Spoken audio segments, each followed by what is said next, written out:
What's up mga papi? Alam mo ba yung psychological term na learned helplessness? Throw your hands up if you with it. Drop it. Dumaan to sa feed ko today and I just wanna share kasi nakarelate ako eh. So, story time muna tayo. Meron raw isang prisoner who spent years in a small stone cell. Every morning, gigising siya and he would stare at the iron door. For the whole day, yun lang yung gagawin niya until matutulog na siya kinagabihan. Years passed na ganun lang ng ganun yung ginagawa niya. At isang araw, may nangyaring isang bagay na pwedeng makapagpabago sa buhay niya. Alam niyo kung ano yun? Yung guard, nakalimutang ilak yung pinto ng selda niya. Pero yung sumunod na ginawa ng prisoner is something unbelievable. He did not move maski bukas na yung pinto. And the next day, surprisingly, hindi pa rin siya gumalaw.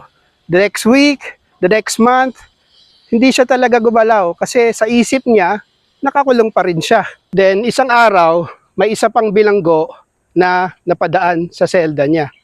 At tinanong siya, bakit hindi ka lumabas at tumakas? Bukas naman yung pinto. Tinitigan niya yung preso na nagtanong sa kanya na parang takang-taka siya. Tumayo at tumakas? Bukas ang pinto? Sumagot yung presong pinagtanongan niya at sabi, tumakas, bakit? Bukas naman kasi yung pinto, tingnan mo, sabay turo dun sa pinto ng selda niya.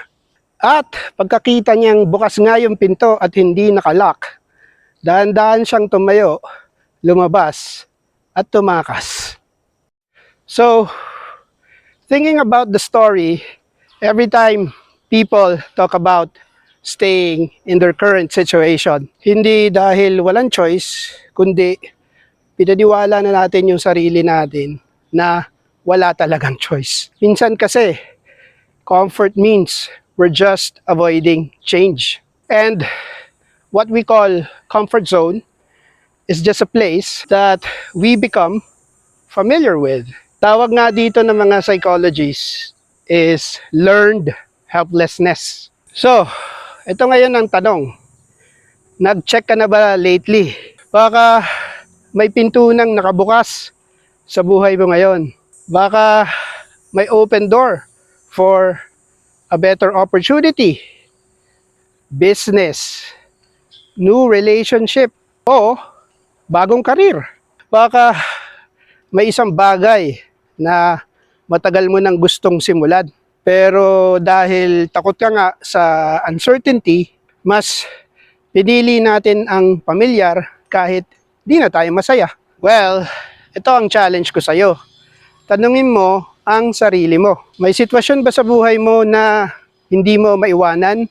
Hindi dahil wala kang choice, kundi dahil matagal mo nang pinaniwala yung sarili mo na yung current situation mo, pwede na. Kasi hindi ka naman masyadong nahihirapan.